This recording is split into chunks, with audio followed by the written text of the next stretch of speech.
కానీ నేను ఇవాళ ఈ వేదికగా ఇంతకుముందు ఆయన నాకు సవాల్ ఇచ్చింది కాబట్టి నేను చెప్తున్నా, సవాల్ ఇచ్చిన ఆయనకే చెప్తున్నా, నీకు నిజంగా ఇప్పుడు అందరూ మెన్షన్ చేస్తున్నా ఏదైతే దేవునూరు అటవీ భూముల పక్కన ఆ దేవునూరులో నీవు దొంగతనంగా నీ బినామీ పేరు మీద నీవు భూములు కొన్నవా లేదా?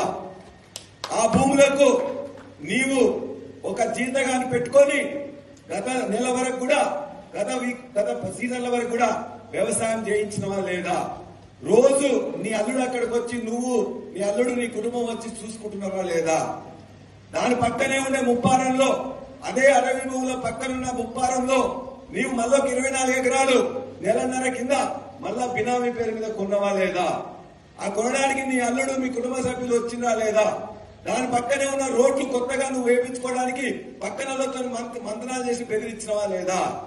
3, ఇవాళ ఏదైతే అడవి భూములు ఉన్నాయో నిజంగా రైతులకు చెందిన అడవి భూములని పూర్తిగా క్లియరెన్స్ రాకముందే జాయింట్ సర్వే యొక్క రిపోర్ట్ ఆధారంగా మిగతాయి కూడా పూర్తిగా మీ యొక్క ఫారెస్ట్ డిపార్ట్మెంట్ నుంచి పర్మిషన్ రాకుండానే ఎందుకు వాళ్ళని ఎగదోసినావు?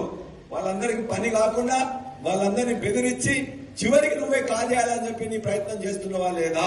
ఈ మూడింటికి నువ్వు సమాధానం చెప్పు. ఖచ్చితంగా నీ యొక్క బినామీలు అక్కడ ఉన్నారా లేదా?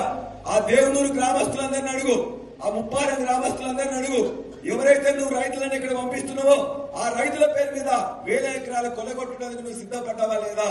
నీకు ఇవన్నిటికీ నిజంగా సమాధానం తెలిసి కూడా నువ్వు అబద్ధాలు చెప్తున్నావు. నువ్వు నాకు చిమ్ము నెత్తులేదని చెప్పి మాట్లాడతావా? బరాబరిగా చెప్తున్నావు.